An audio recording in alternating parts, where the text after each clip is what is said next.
Welcome to Ghost AM. Thought I'd add a little spirit to the night. Good to be with you, everybody. I'm Art Bell, and we'll be here all night long. Nothing but ghost stories. The ground rules are simple. You tell the story. We'll listen. But We were born in America, 20 years in a torn up America, and it's not so terrible in America. And if you go to the movies, don't believe what they show at the movies. The whole world's in 3D, it's incredible. All right. Hello, and welcome to American Dreamland. I'm Max Chavez. I'm Misty Stone. Well, boils and ghouls, in honor to celebrate the Halloween season, which we have found ourselves in, we've got a treat for you all. We have listened and are willing to discuss the 1995 episode of Art Bell's Ghost to Ghost AM, where we get to see what it was like to experience a ghost encounter before the advent of the internet and Zach Baggins. Mm-hmm. And it was fun. I had a blast. It was so fascinating. Just some of the, we'll get into this with when we talk about specific things, but the vibes were just so many of them were just your dad's friend who works at the accounting firm. That vibe. It really was. There were some people I was like, why are you even calling in? You listen to this show? Yeah. It's like, what? What is happening? But I guess first we should talk about news. Yeah. So news you can use. We're still in a government shutdown. Yes. We are now officially in a post-new era season of Survivor and heading into will we make it to traditional 39 days? I legitimately don't know what the off-ramp is for this, or if it's even it's not good, but also no. I mean, it's dumb and procedural, but it's Democrats fighting fascism, so thumbs up. I don't know. Yeah, I don't want them to back down, and they could I think the scariest thing is SNAP benefits not going through, and the Trump administration could push the SNAP benefits through. There is a $5 billion reserve for situations like this. They could just vote. So couldn't they just vote on a resolution just for that too? I think that's... Yes, they could solve that, but they purposely aren't. Well, yeah, because we had a brief pre-show meeting of what to talk about, and we're gonna do some wild speculation that is connected. I just remembered there's a rumor that Mike Johnson has a Grindr account. Oh, yeah. There is a rumor. I believe it. Well, because it kind of goes back. I don't know if you know about the Lindsey Graham rumor, right? Yeah, that he's... The ladybugs? Yeah, that he just is notorious for his dainty cotillions with male escorts, is the rumor. Is the rumor. Allegedly, there's little speckles on his butt. And he told one of these male escorts, "Oh, don't mind those. Those are just my little ladybugs." It's so cool that South Carolina has two allegedly deeply in the closet senators. Well, and it's what's great about it is that they have allegedly two very deeply in the closet senators, and one of them is the traditional Tennessee Williams Southern dandy, and one's just a black dude, just a normal everyday black dude who went to college and is a lawyer or whatever. Tim Scott is so boring and middle class. Well, and then just Grindr crashing I think it crashed again during the Charlie Kirk Memorial. Listen. Yeah, I mean, it's just... briefly, I guess you know what? This is what we'll talk about AI. So Trump destroyed the East Wing, and also after No Kings, he made an AI video of himself in a plane dropping shit on protesters. Seeing that, I've moved on to, I think, I'm very curious I'm in a similar position of, I just ran, like, I've been grinding an old game called Darkest Dungeon lately. Mhm. Um, and like I was playing it on my Steam Deck before bed, and then I just randomly decided I grew a little like, I'm gonna switch. So last night I started replaying Tactical Breach Wizards, and I feel like I'm doing a run through where I'm gonna try and get every optional objective, and it's like, this is just my video gaming now. And I bring this up because I'm wondering who has decided to do that with Halo 2 right now. Because the AI pictures I've seen are just of like, Trump as Master Chief with the Arbiter sword and like just a warthog, and I'm just like, and it's not only that, but it's like it's an ad recruitment for ICE, and it's like fight the flood, and it's just like this is way too on the nose and dumb, and also like who is like the flood haven't been in Halo for like, I don't know, like 20 years or something, or is, I don't know where the lore is. I stopped playing after Halo 3, but like it's so funny that's just like, we're super into Halo now, so we're gonna make everything Halo like. It's just, we really are in hell, aren't we? It's just nothing serious anymore. It's serious, but it's not. Are we just living in Jacob's Ladder where, spoiler alert, we are serving in a platoon in Vietnam and got shot, and then we are just imagining our lives as if it was normal, but now that the DMT is running out, we're just kind of delirious and going into a hellscape? Yeah, honestly, that's probably what's happening. So, like, we're what, like a week away before we wake up on the chopper going, like, don't worry, man, you're gonna be okay. Yeah. Okay. And we'll wake up and we'll be like, oh, COVID never happened. We're back. Everything's normal. Well, we don't know that COVID's not going to happen, because remember, we're dying in Vietnam right now, so Yeah. we're about 60 years off. But then we write a book, we write a book about our experiences, and So we you're become the saying next if we Notre somehow Dame. survive, we're going to be the guys who write Fugazi, the actual Yes. book that was named after the band. That is a very weird way that we preceded the future. That seems like a very elaborate way to come up with a fun acronym for a book about the Vietnam War we might survive in. But I'm gonna manifest it.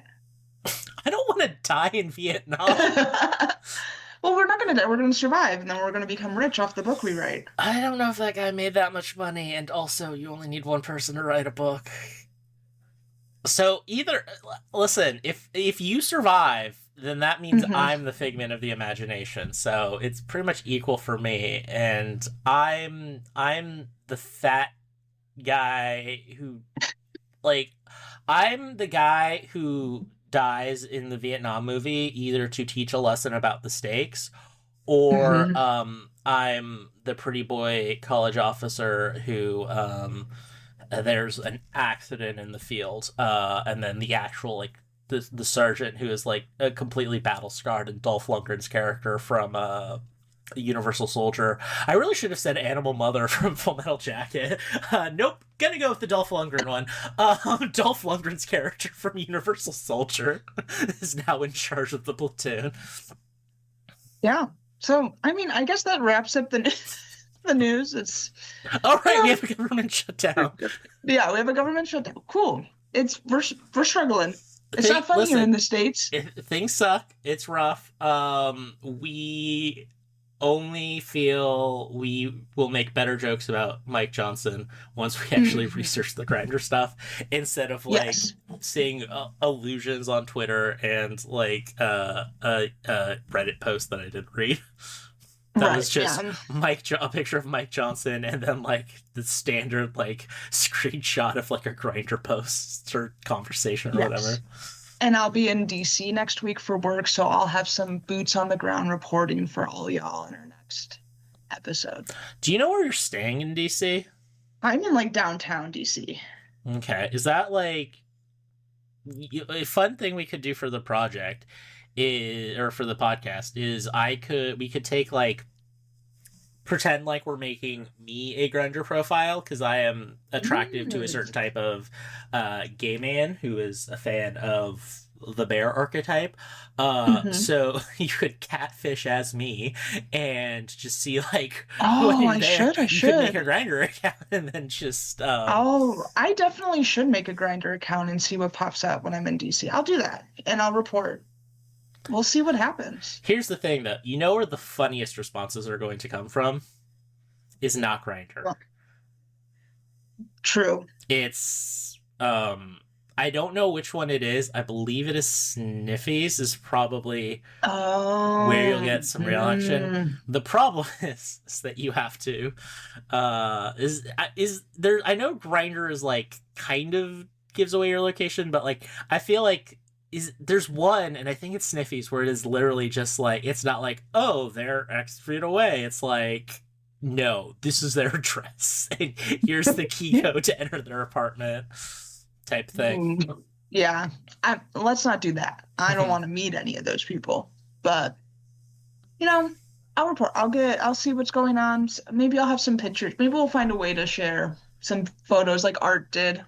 You know. Oh god, it's so funny to hear like some of the things and just like how back in the day it was just like, oh yeah, you couldn't just post it on your social media account or tell people what website to go to. It was like a whole ordeal. It was a whole ordeal. I will say that if I'm remembering correctly, this is my second time listening to this episode. The time I listened to before was on a road trip, and I believe 2 episodes before I got to, because I was just randomly listening to Old Art Bell, I believe was the episode where was the day Windows 95 came out, and it's literally like most of the show is just Art Bell going like, I got a preview version, but I'm worried it's going to delete all my DOS stuff. So he literally just turns the open lines to like, hey, if you were at the midnight release and you've installed Windows 95, tell me what's up. And it's just people calling in saying, here's my experience with Windows 95 so far. I love that. Times were so much simpler sometimes before the internet. Yeah.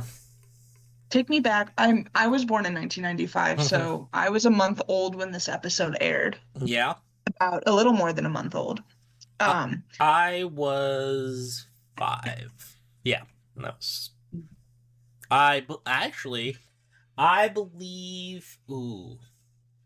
I think the year before this, I dressed up as a dinosaur and accidentally went into an old lady's house when she said, like, have whatever you want.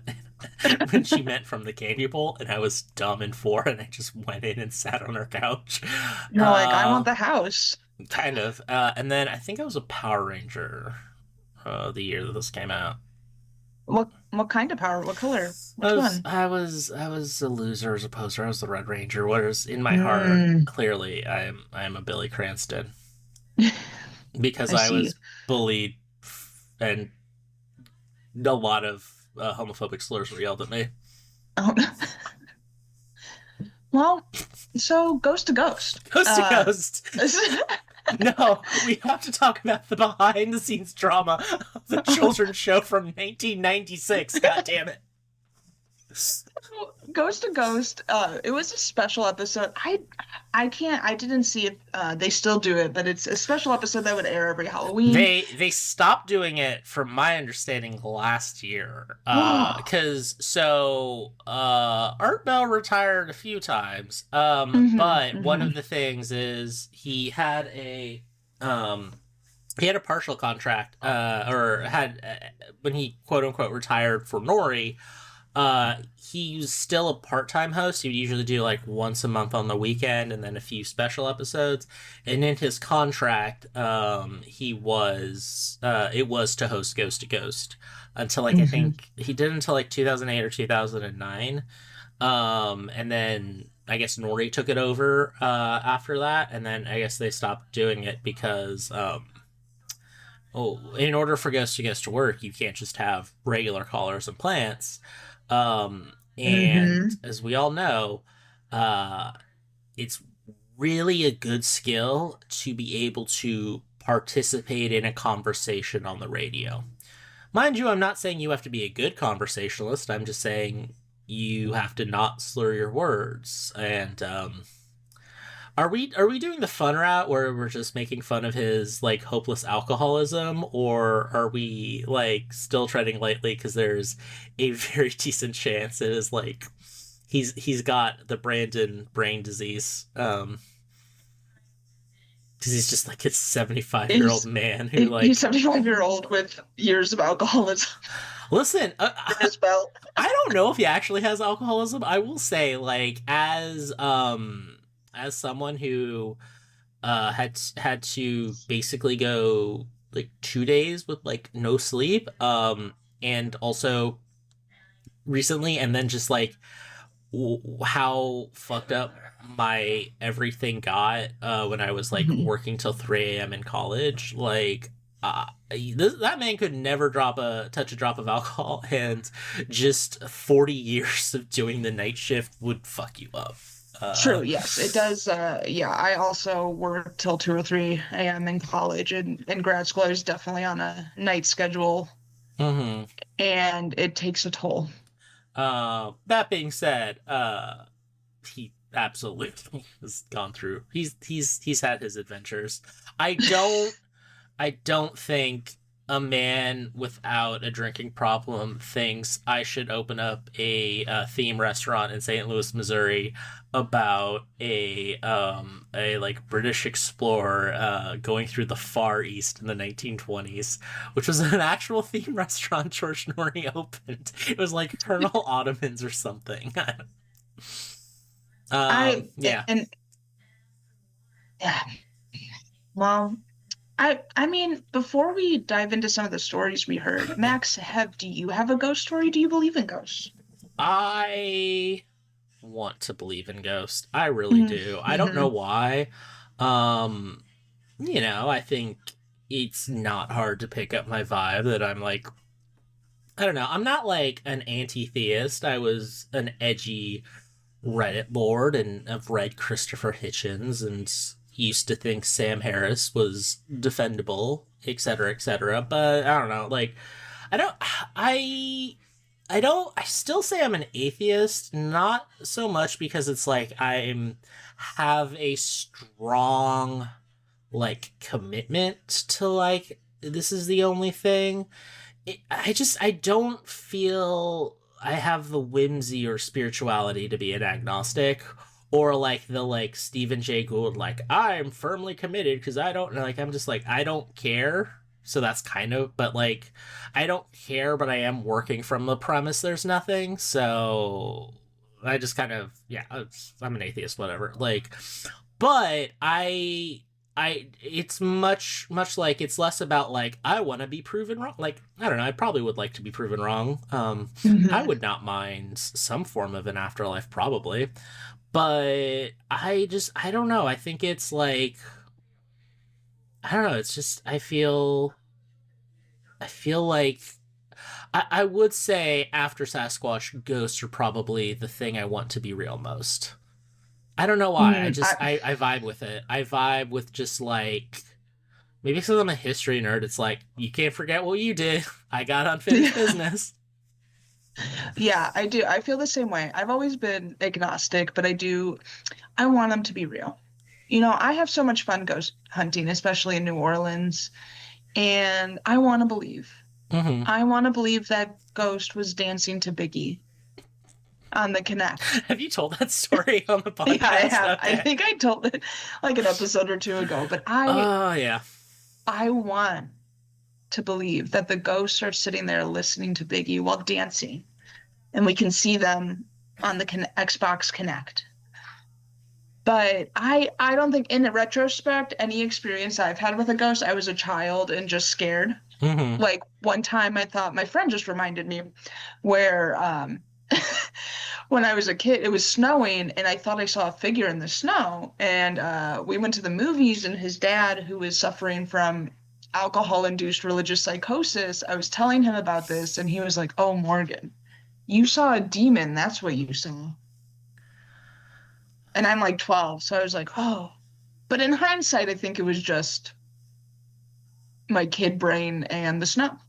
As a side note, can we just is it just the group of people I associate myself with? And again, I didn't have a bad childhood or traumatic, but like I don't know, I feel like an in the closet father and several heroin and meth addicted family members is like not ideal, and things happen. And I always feel like every time we're not even trying to, like, it's just like, oh, story from youth, and it's just like you just tell the most average benign story, and it's like, well, this is worse than like every day except the time I had a nervous breakdown. I mean, I just remember getting in the car and our friends that he was sitting next to his like 48 pack of Bud Light. And him just being like, Morgan, that was a demon. You saw a demon. Not even Bud Heavy, Bud Light. That is some Midwest, no offense, some Midwest trash alcoholism. Because I know the yes. logic. I know the logic of like, there's like two reasons you drink a Bud Light. It's I feel social pressure to drink, but I kind of don't want to right now, but I'm like out with friends. Oh, I'll just get a Bud Light, like kind of thing. Or just like the self-delusion of like, no, it's Bud Light, so I can have 48 instead of 24 of them. Yeah, I mean, I think it is a Midwest thing because like a lot of the adults in our life loved Bud Light. There was always Bud Light at a party when I was growing up. I feel it was, we had a lot of Bud Light, but I feel the beer, the like cheap beer in my friend's social group, because weirdly enough my parents don't drink, which is very funny if you knew me in my 20s. But I feel like it was Coors was it, and I think it's because we're on the West Coast, so Yeah. famously what Smokey and the Bandit was trying to smuggle. But yeah, so we're clean slates. We still have yet to experience unless, that ghost really was on the Connect dancing to Biggie. I'd say we're ghost virgins. We've never been scared. I feel like ghosts are a really, and maybe this is like a heavy diet of Ghostbusters as a child. Like, I feel ghosts are really cool because it's like you can just accept them as something that exists without having to get into like the religious stuff. Because even in Ghostbusters, it's like, oh, there's ghost, and then this separate thing that's kind of related to ghosts. So like, it's cool as you don't have to answer the question of, is there God or even an afterlife? You can just go like, I wonder what George Washington would think of Tupac. And then it just happens. Yeah. But so Art opened his lines and I think had some people submit stories. He set up, I did appreciate, he described his wife at that time, because he had another wife or two. I think he only had one more wife, and this was Okay. I don't know. I feel like there is I feel like when you're a wife guy but you have a lot of ex-wives, it's like you're the kind of, and Art is a wife guy. I feel like you become a wife guy when you're in it for the long haul. Like, you fixed the part that you contributed to the divorces.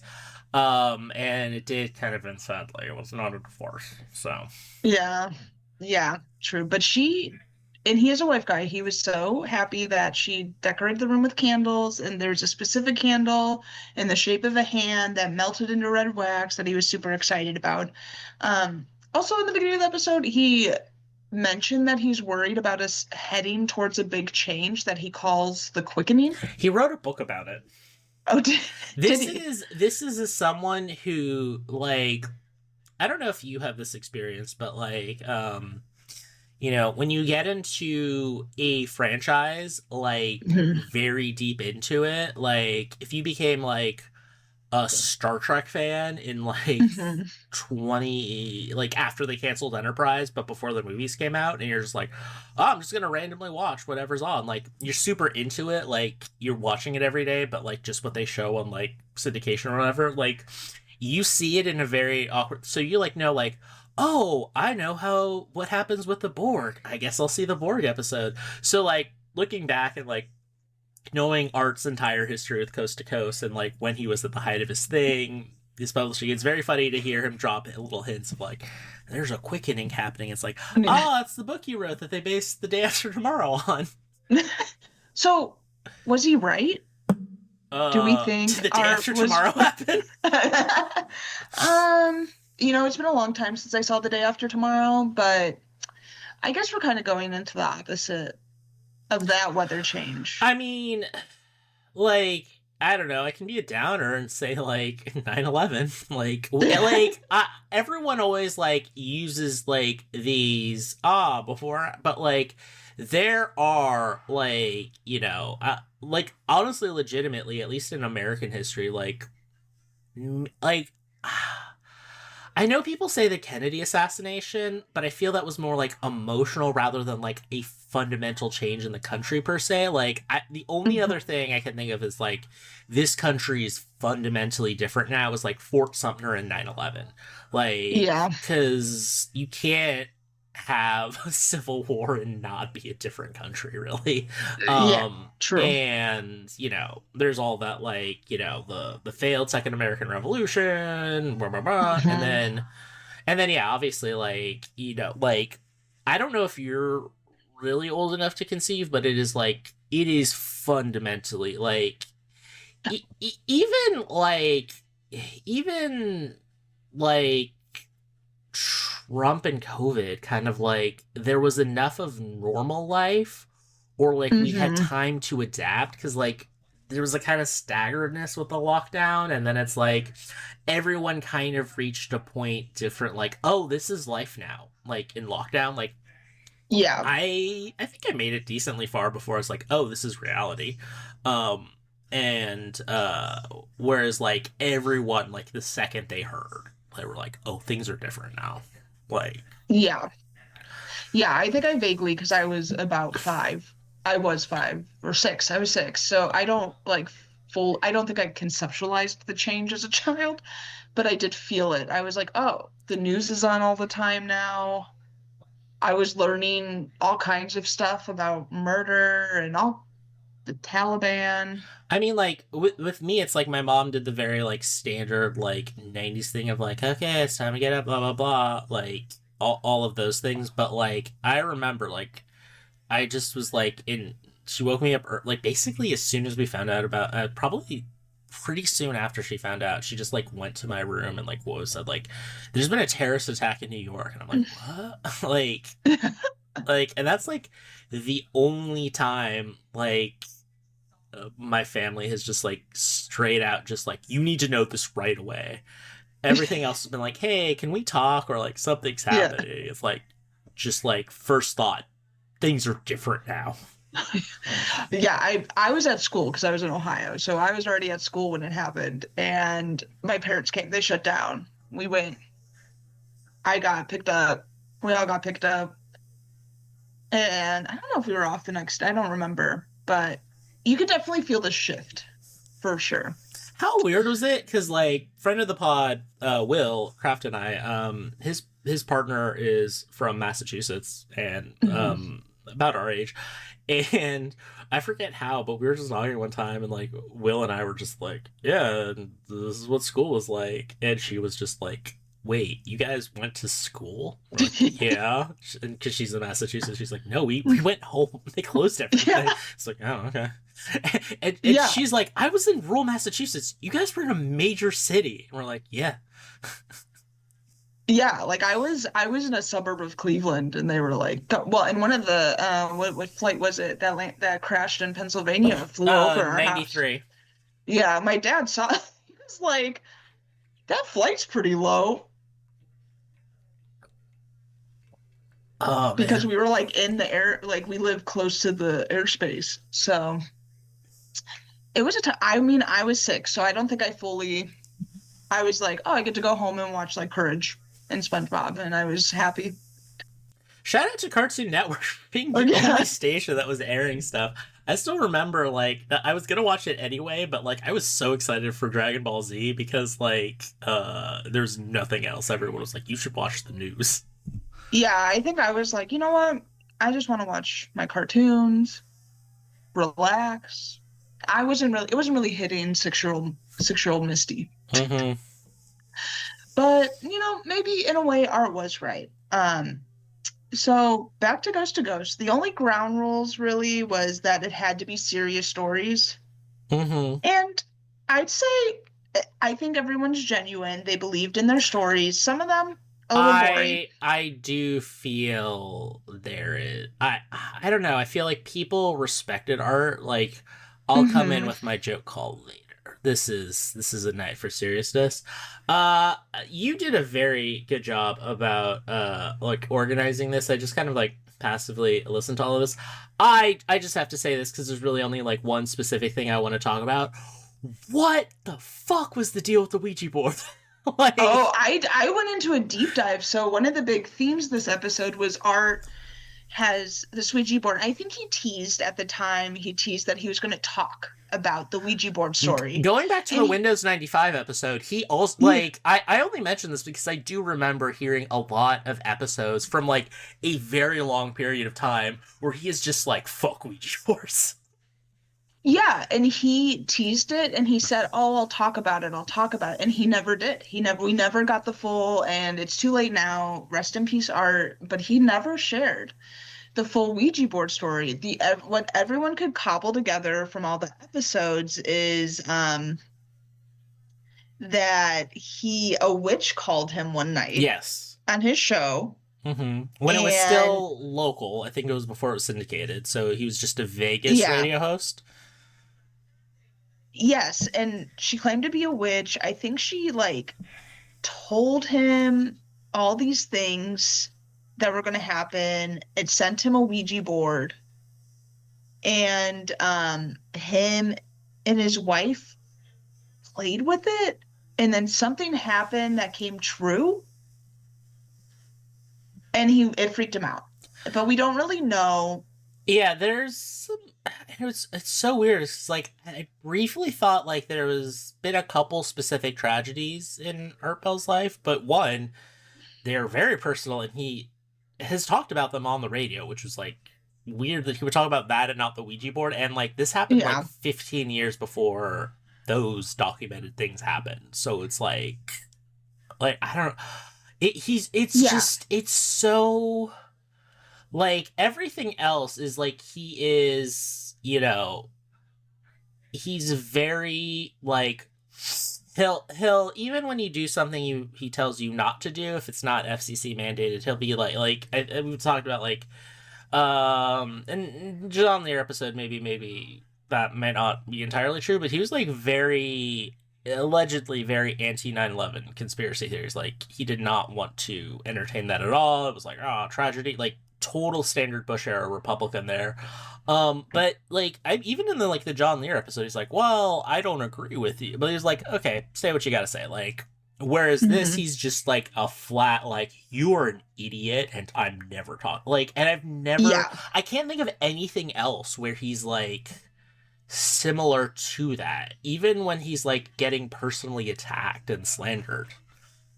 He'll yeah, like yeah. argue and fight, but there's just like this stoic, like, no. No, and he wouldn't share it. And really, all that we ever for 100% sure know is that this woman called up, claimed to be a witch, knew personal information about him, and then sent him a Ouija board. Him and I think his wife at the time played with the Ouija board. Something happened. Mm-hmm. And and everybody who brings up a Ouija board story on this episode, he's very adamant about dangers of Ouija boards. He's like, do not Oh, play with the Ouija board. the reason I mention this is it's not just that he's harping on it this episode. Like, I remember him doing this in like episodes in like 1997, going like, "Oh, Ouija board." Like, this thing stuck with him. it stuck with him. Or some people's theories on the Coast to Coast subreddit when I was doing research was that he went too much time not talking about it, that the story would just fall flat if he told it, that it wasn't, that spooky or exciting. But I don't know. He seemed really passionate about being anti-Ouija board. Yeah, that's why you because even if you he just stopped mentioning it because he knows it's not going to live up to expectations, that doesn't explain why he freaks out every time someone has an experience with a Ouija board. And freak out he does. Oh, yes. Yeah, but and I'm sure we'll get to one of those Ouija board stories. I think the first story I highlighted though was the third caller. It was the summer of 1986. Mm-hmm. He went to a haunted house with his friends. They were goofing off. When they left the house, the road got foggy. They see a hitchhiker pull over, and the guy was white as a sheet and didn't see them. And I highlighted that because that's a pretty common ghost story. We get a lot of these this episode of just the highway ghosts. This is legitimately, I feel like I read this in Scary Stories to Tell in the Dark. Yes, I think it was. I think that because I think he also says it's a woman, and the only difference is in Scary Stories he pulls over and she just says a location, and then she died. It's only I knew she was a ghost. It's kind of like he mixes that story with some vague La Lorena stuff of just woman on the road. Yeah, and those are a couple of stories. So we have that, and that's a very American folklore-y ghost story, I feel like. I will say this. I don't really think of it as such, but the closest thing I have to a ghost experience, and is very similar to this, I will fully embarrass myself, is I was in an improv group, and we performed in public, and that is all I will say, so that hopefully there's no evidence of that. But we went to a city to perform, and on our way back, it was during a rainstorm, and there was just we had to take two cars because of how many of us there were, and in one car we just saw this man who kind of looked unhoused, but also not entirely, just walking on the side of the road, and it's midnight in the middle of the emptiness between Sacramento and Chico and Redding, one of those and I'm not talking about Marysville or Yucatan, I'm talking way past all of those areas, and it's just he's just walking, and it's just there was a determination and stoicness that's what the, and then it was we saw it, and then we are all we all saw that, right? It's yeah. And then we all looked back and he was gone. And the other car said the same thing. It's where did he go? So I guess that's the closest thing I've had to a ghost story. A very Americana ghost story experience. I think there's just... Which makes sense. We have a lot of highway deaths. We have a lot of highway deaths. I will also say that... having lived in the Bay Area, I know the road that he's talking about, and yeah, that is, I don't know. I feel the movie Ghost Story, it'd be on the one, at some point, but I do feel the actual, I have this thing I can't explain type story, that you, tell at parties and stuff, that is... the kind of detail that's could be over adding, but it's just but that's where you see a car ghost in the Bay Area, let's be real. Yeah. But and then also throughout the episode, Art has these Sasquatch calls that fun fact about that is the Sasquatch noise originated in the impetus for our podcast, which was the Stan Johnson Art Bell Dreamland episode. The first part of that episode was him talking to investigative reporter Alinda Moulton Howe about a Sasquatch recording noise he had. So I was well versed in all of that. buy that. And we love it. He loves it because he plays them. He plays 2 versions multiple times this episode. And for some callers, he's just like, listen to this. Because it is them saying, like, I don't have a ghost story, but I have a weird story. And it's like, it's a story.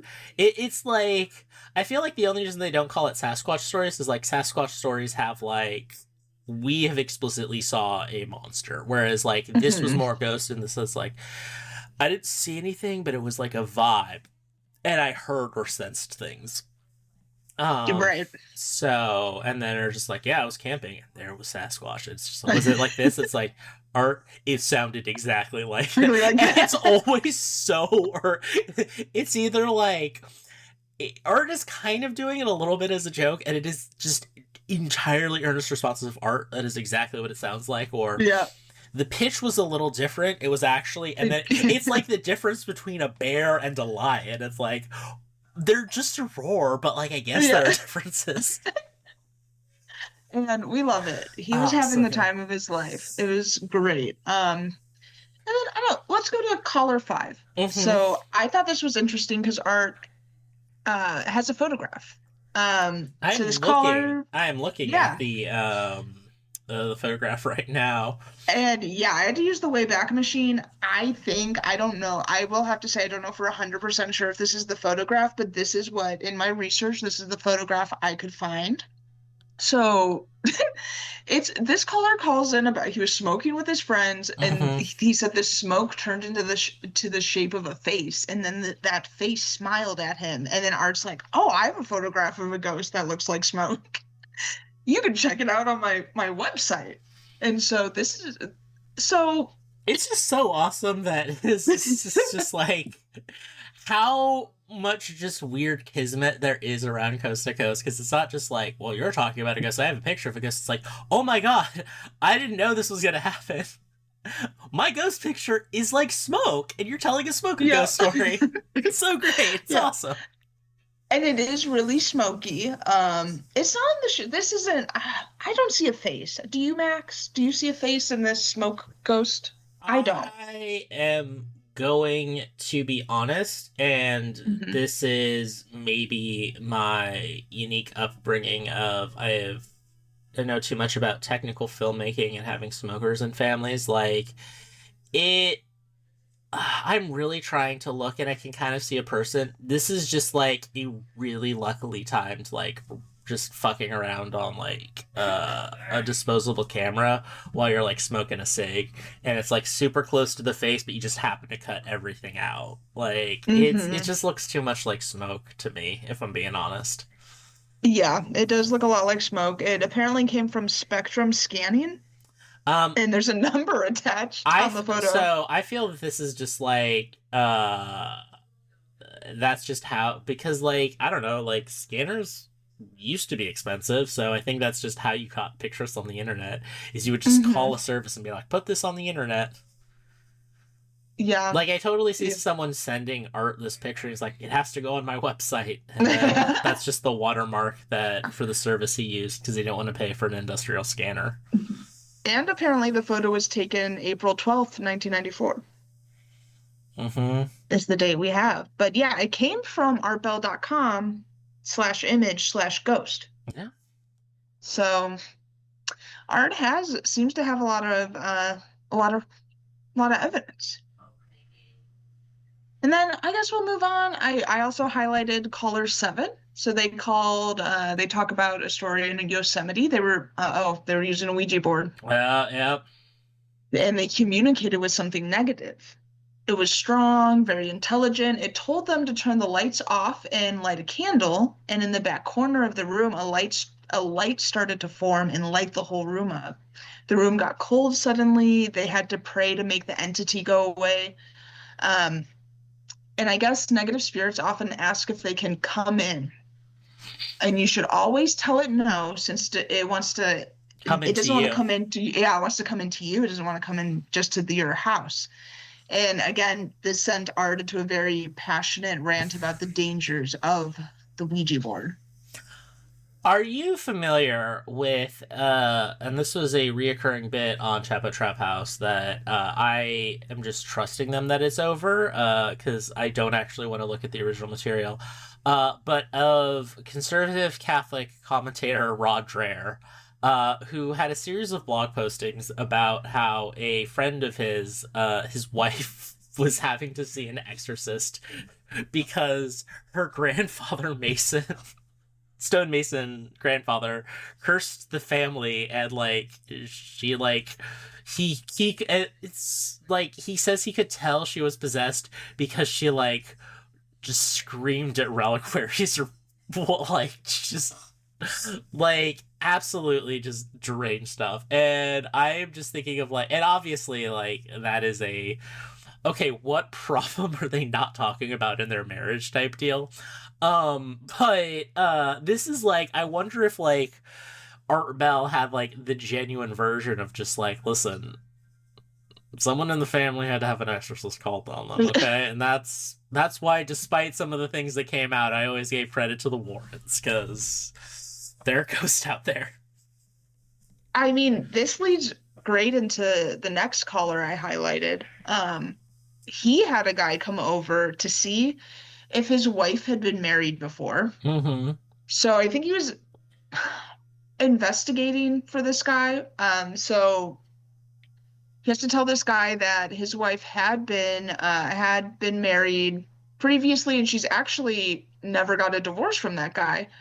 And so this guy he's helping just goes into a rage at this caller's apartment and rushes the caller. He then drops and starts convulsing. Then different voices start coming out of his mouth before he starts foaming at the mouth. After the guy recovered, the caller rehashed the events with him, and the guy told him he was originally an orphan from France, and two priests had told him he was possessed. I just So I'm assuming this caller was like an investigative, like, I don't know, like he must have done background checks for people. so Had this like, random man. I'm just like looking through your notes and mine for this episode, and it always like I and it's one you didn't highlight, so I don't know if we'll talk about it, but it is just like the guy who like, oh, my brother committed suicide, told me the story before. Oh, Like, yeah. so much of this is just like, and this is like what a magical time it was. It was like people having weird thoughts to like cope with like the tragedy or like the unknown. Because like I've never like I don't know, like I'm by no means like an extreme camper, but like I've camped in Yosemite, and I've definitely like could see how if you're like paranoid or scared, like yeah, you don't know what's out there. Like nature is frightening, and like, oh, it's this thing. You know, it's horrible to lose a family member to suicide. It's like this is just like how I'm kind of like coping with it. And like so much of this is just like, yep, I'm gonna have this weird thing, and I'm letting you know, but also like otherwise I'm normal. And it's like, yeah, we all do weird things when we're coping with tragedy.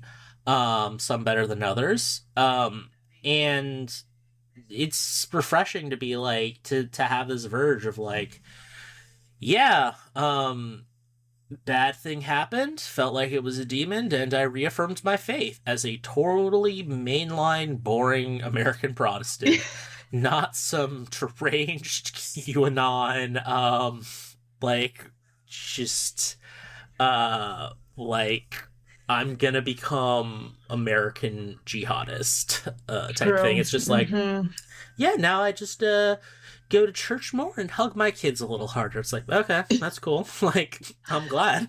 I'm glad you used that experience positively. Yeah, simpler times. Yeah. The next caller I highlighted had a disagreement with her husband, so she went shopping with her mom. When walking to the store that happened to be in a hospital for some reason, They heard Some a voice. hospitals do have gift stores or gift shops. They do, but I don't. Is it normal to be like, let's go to the hospital to go shopping? Yeah, because like I don't know, I really only like passively see them, and like every time I see them, it is just like, oh, it's like, yeah, you obviously are like there's so many unknowns, like you're just like, oh, she had the baby successfully. Let's get a little bear or something. Was it a boy or a girl? Like, because they didn't find out the sex until later, or just like, something, a nice little treat that like, because like I don't know, like it's obviously like curated, so it's like, yes, this is something you can have in your room. So it's like, yeah, I should do that instead of just like getting a treat at the store or whatever. So I don't even know what kind of shopping you could do in those stores. Yeah, I've never, it's usually like a gift shop, which is like flowers or teddy bears or something for Yeah. people in hospital stays. So, but I guess that's where they went. And as they were walking, they heard a voice and they turned around and saw two gray-skinned men, one tall, one short, in hospital gowns. The tall one told the caller that he was going to get her and then walked away. And then the caller's mom told her that negative emotions invite evil in. This is just so I don't want to say we were like better, because obviously there were problems, but there's something about this mindset is it's, I think, partially, and obviously we're maybe not the two best people to ask about this because we're like very neurodivergent and like comfort and not change. So,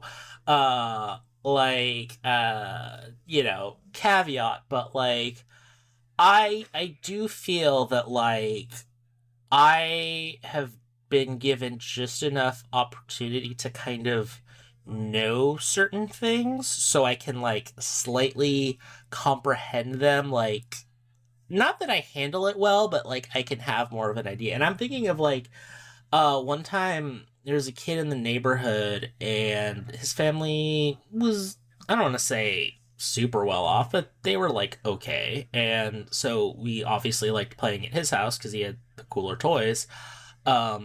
He also had a grandfather with horrific cancer who was like Oh no. in his last days.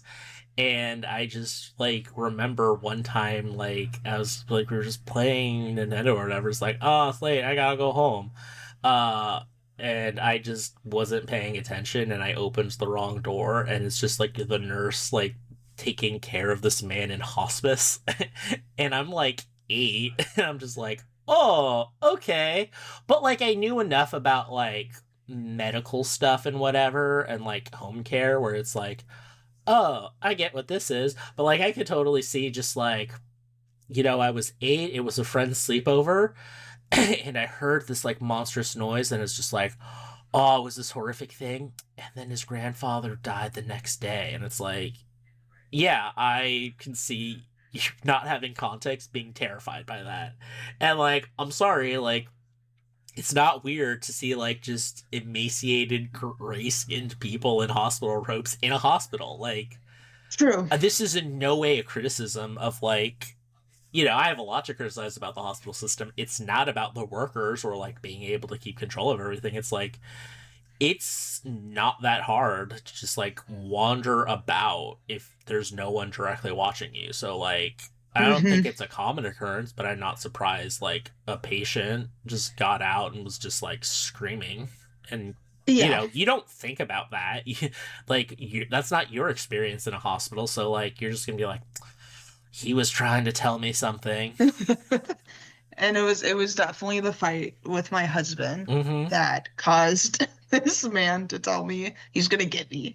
I mean, like, how many people, like, and I can't think of any specific examples. I mean, I told you all I was an improv. I'm not trying to hide or make myself a better person, but, like, how many times have, like, people taken, like, events of, like, tragedy and gone, like, and now I'm going to make this a little bit, like, not just the, like, oh, I'm doing it for clout, but just, like, in your own personal life, like, this event has caused me to re-examine my relationship with someone or to make a life choice I may have been putting off. Like, it's some ways it's harder to like not make yourself the center of the story because that is your perspective. Yeah, true. And like you do have to feel like, especially when like it is so strange, it's like what was I doing where like a man with a skin condition was yelling at me like why I don't have an explanation for that. What did I do to invite that in? Yeah. So, yeah. And then the next caller I have, he woke up on Saturday morning and blue light was shining and flickering inside his head. So, and then he saw people in a large room / cavern. There were 4 of them in robes and they were tall. The caller doesn't know if it was a vision or not. He now thinks of how to communicate with his dead ancestors. Art thinks that the people in the vision may have been doing an experiment on him. Yeah. So our options are dead ancestors or experiment. Mm-hmm. This is the I was either haunted by a ghost or that episode of Voyager where they're like phase-shifting aliens who do experiments on the crew. Or could he have been astral projecting? I think isn't that what Art suggests? Is like, were you sure Yeah, you were I think he does. Yeah. Art at one point is like, were you astral projecting?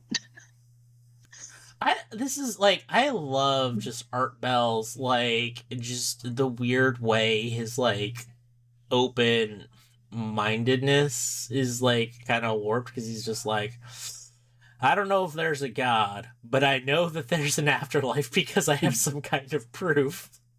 And I'm open to like these things that conceivably would require a divine presence.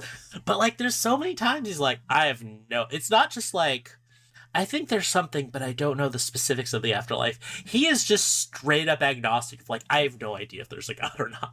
But also, astral projection is real. Yeah. It's just like, I gotta say, very few people have the brain that could, like, live with that kind of pattern. And we loved him for it. We loved Art for that. It's just radical honesty in the best ways. Yes. And that's what made Coast to Coast so good. Because with Art under George Norrie is just like, this is the like, you know, we're like woo woo crystal mommy right wing talk radio. Whereas Art Bell, who are arguably could be considered more right wing than George Norrie, like in terms of at least some of the professed candidates he supported and groups he talked to, is just like, I'm going to be straight with you. I don't know about God. I've been convinced about astral projection. Chupacabra, I'm a little iffy on, but it's only because I don't know if it's a cryptid or an alien, like type of thing. Just like pure, like, this is absolutely what I think. Because I am a terrible or an awesome person, I made my girlfriend's kids listen to the Stan Johnson episode. And I was just like, I find it so funny when Art's just like, I'm gonna be honest with you, Stan, this is kind of a lot. Yeah. He does, and he gets a little aggressive with Stan. He does. You can go back to our first episode to hear us talk about it, but he does. Stan just seems so, he's just so genuine in his beliefs too. But Art gets a little mean. He gets a little mean in that episode. No, the callers get mean. Art is doing his job, which is putting people's feet to the fire. That's another reason why I love, like, just, again, George Knapp so much, who we talked about a lot in our John Lear episode. Like, he is literally, like, George Knapp is just, like, an old, like, shoe leather reporter who's just like, my beat just happens to be aliens. Like, it's basically a flip of the coin that he's the alien guy instead of the mafia guy, or like the financial fraud. Like, there's this guy who's like, every presidential election, like, he's the like guru of like Nevada politics, because he was like a reporter, he was like a labor reporter, and then just like the because of the power of the union, and it's like a coin flip is why that's like John Ralston or whatever instead of like George Norrie or George Knapp. Yeah. And yeah, and so I think for the next call, it was another, as we already talked about, like a Sasquatch-esque call where the caller was camping, they could hear something or someone throwing rocks around the campsite, and at their camper, to the camper they were in, and these rocks were rather big, and of course, so big that it would seem like it would need to be a Sasquatch. And the caller claimed that they had heard that scream, and it was similar to the second Sasquatch call Art plays. Because I think when this guy calls in, Art plays both. Yeah. He's like, which one? Which one does it sound like? It was definitely the second one the guy decides on. And there then, were like so many like I gotta like just the commitment of people, like, because it was your only chance of like, can you imagine being like the fourth guy with the Sasquatch call? It's the same exact thing. Yeah, there wasn't. And it's not like there's a Sasquatch expert, so maybe we can do some back and forth. It's just straight up like, yeah, no, I was camping and there was some noise and me and my friends were scared. I was just like, because honestly, it's like, I gotta get this out, and it's like, I'm already on the line, like, I gotta do it. Like, because it's the only way. You couldn't just tweet it out, or it's like someone's like, oh, here's a new angle of the Patterson Gill film. It's like, no, that's fake. I know because of my Sasquatch story. Like, you can't just put that on Facebook. Right. They were committed. And then I highlighted another caller story that also began with a Ouija board. She ran into a guy at college who messed with witchcraft. This guy invited her to a black mass. Oh, I love just the like. This one I really, really like. I think it's my second favorite call. I actually, I'm looking through. I don't think you have what was my favorite call, which was just a guy who was which we can get to it later. It was just like a guy who's just like, yeah, I worked a night shift, and then like at the end of September, like I felt like I was getting strangled like, for multiple years. And then it turns out I was in a bed where a murder happened. Yeah. That one was an odd one.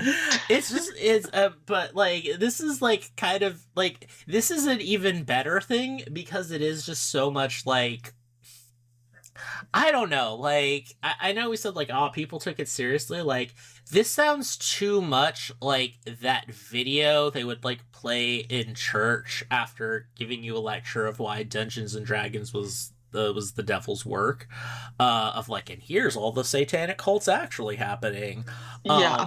Whereas just like all of these things, and it's just like, I feel it's just like, I don't know how college was back then, but it does sound like a kind of like religious school of like not only having, I guess gendered dorms aren't that unusual, but like the whole, I don't know, there's a lot that made it seem like it was a little bit more than just a more conservative school, like it was a little religious or whatever. And like, why would they do witchcraft on like that campus?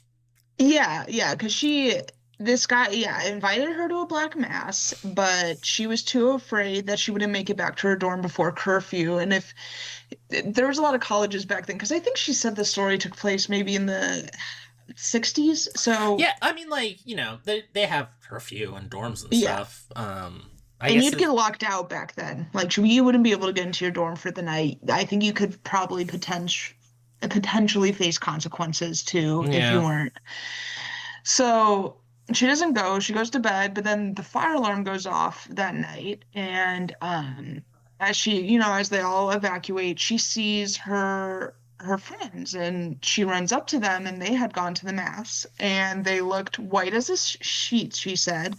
And when they went back into the dorm, they got stuck in the elevator. And when they got out of it, and when they got out of the elevator, they were still in shock.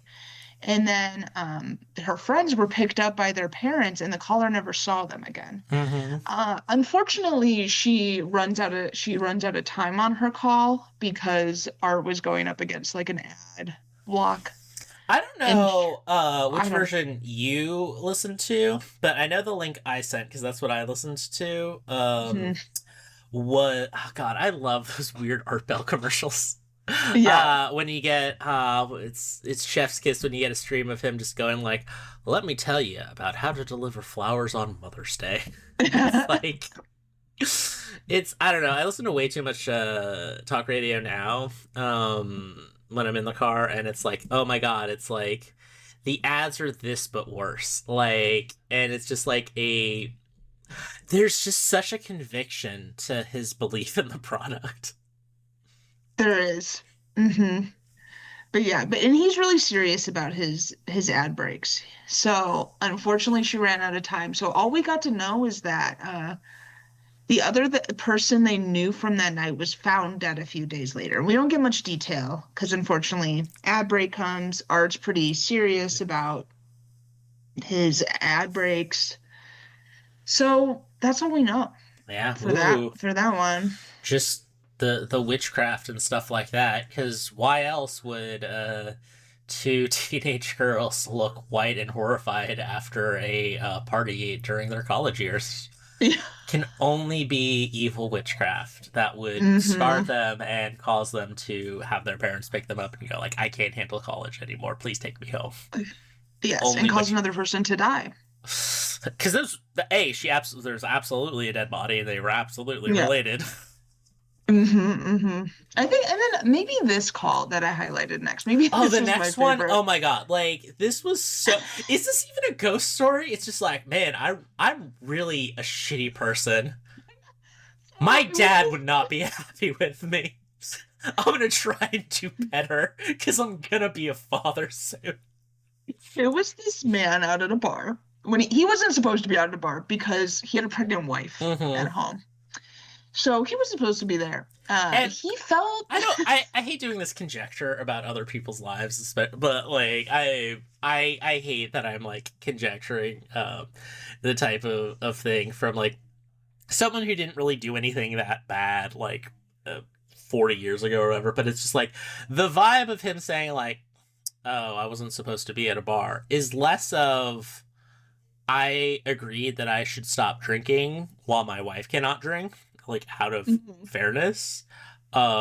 Or even like, yeah, I probably should have been close to my wife because she was near labor, but I needed to relax a little bit. It is like, I think he probably shouldn't have been at the bar even if she wasn't pregnant. Like, do Yeah. not go to the bar, Daniel.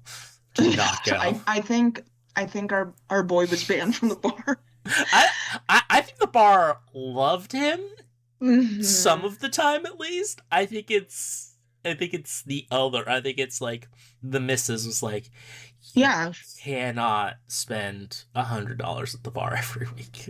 You have a problem. Yeah, we have a child on the way. We have a child Um, on the way. so he's sitting at the bar drinking, and then he feels someone grab him, and it was his dad. And his dad said, and his dad was dead at this point. His dad said, "It's time to grow up." Hmm. And then he said, I feel like if I'm remembering correctly, he went on a pretty emotional, like, little rant about it. And Yeah. then he said, with his daughter, he now sees his dad in his daughter's eyes. Oh my God. Someone looks like their He grandparent. said, I'm gonna take a guess. I think, as I've named him Daniel, he might have his father's eyes, which would mean it's very likely there's like a 1 in 3 chance that his daughter would probably get his eyes. hmm But So I sometimes liked from that a one. different angle, she looks like her mom's dad's eyes. It's like, oh, her other grandpa. No, that is just absolute. Like, that's what I mean. Of it's just like this is a guy going like, I'm a fuck up. I think what I love about this is that he's just like, it's not like the whole like, because Hollywood likes to like exaggerate it, and like understandably it's like when very serious things happen, but like there are a fair number of people who like go beyond their rock bottom when they're drinking, and it's just a very like low key event. It's just like, what am I even doing? Like, to kind of kick them into gear. And it's just like, I think it's partially he's like, oh, there's a spiritual thing. Because I think this is a guy who's like, I think he indicates like, I'm not all that better. Like, this is a guy who still has a problematic relationship with drinking, and it's just like, I wish I was better, like what my dad told me to. But when my dad tells me I can do the basic functions of being a father. And he was probably drunk enough where he was like, oh, it's my dad. He's here right now telling me to get better. I don't know if he would ever be in a position, if this man would ever be in a position for this to happen. But, like, if I go 4 or 5 days without drinking at all, and, like, I have a beer, like, and I kind of nurse, if I don't nurse it, but I don't drink it too fast, I'm pretty toasty. And I could be convinced that if I had a dead relative telling me to make changes in my life, if I got a weird feeling, I'd be like, that was a ghost. I don't know. Here's the thing, though, is it's a very specific feeling, because it's different than, like, beer and a half, 2 beer, kind of nappy drunk, or, like, oh, I'm only a little tipsy, even though I've had a few type of, like, it is a very specific type that you could be susceptible to that. I don't know if this man could be sober long enough to be like, ah, yes, a beer. Oh, I'm very woozy now. So that one was just a fun little story. It's and absolutely just people coping with shit. It is. Which I love. You know, if you need to, you know what? Good for him. Because stopping to drink is hard. If he needed to imagine his father telling him to grow up, and it made him a better father, you know what? Good on you. It's whatever you literally, need. It's literally just like someone giving enough detail to be like, oh, this is that urban legend, but also it might have just happened to you, like the Bay Area guy. And then like, then just a bunch of people is like, I have a lot of trauma I haven't dealt with. Yeah. But I'm going to say it's a ghost. Yeah. Yeah. And I think for me, the last caller I highlighted was, I just thought this was fun. The caller's brother was friends with this lady who was going to pass away soon. She had a husband and 2 young kids. And then one night, the caller felt something go across her head. And when he touched her head, there was slime all over her head. And Art's response was, oh, yeah, ghost loves slime. Yeah. I mean, ectoplasm. Yeah. He was like, oh, yeah, ghosts love slime. That happens a lot. I think the ones I want to highlight are there's I love the things that Art gets mad about. Like there was that atheist caller, and he was mad at him because he's like, "Sir, you are not an atheist."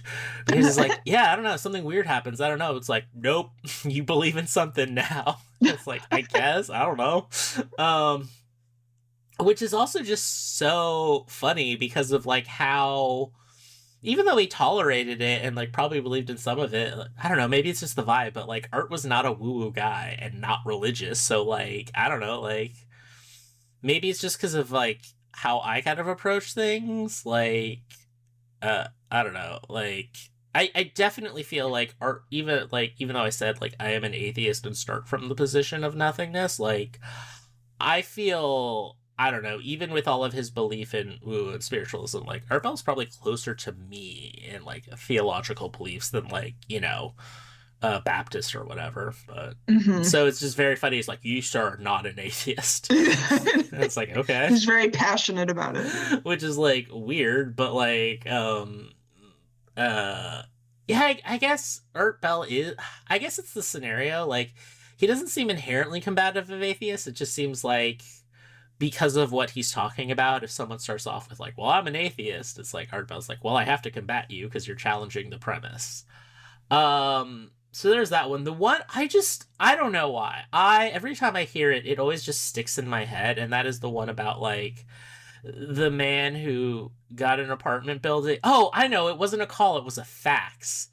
That's why it's not in your notes. Is the fact story about like someone who was just like, yeah, no, I lived in an apartment, and then in September, it's for 2 weeks in September while he's trying to sleep during the day, like at noon, he's like feeling like there's someone being attacked and killed, and it's just like, it was weird, and then it really disturbed me, and then it stopped, and then I just moved on, and then it happened again, and then I talked to a doctor, and nothing they said helped me, and then what they gave to help me stopped working, and then the third year it happened, it's like, what the hell? And then my neighbor said, oh, someone was murdered there 15 years ago.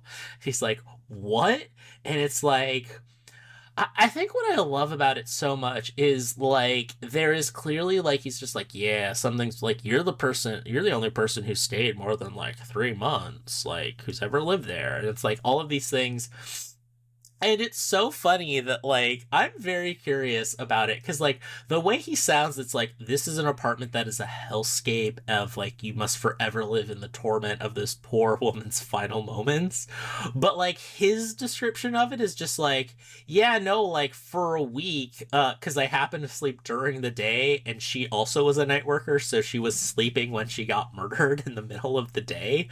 It's just a weird that the timing works out, and it's uncomfortable. It's like, why is she so chill? And why is it only 2 weeks in September? Like, why is it 2 weeks? Why is it not just like randomly or like, in a season?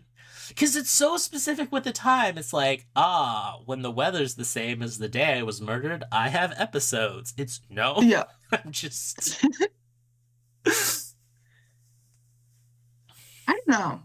That's the great thing about ghost stories too, is that there just seems to be, you get a lot of info, but there's just also so many missing pieces too.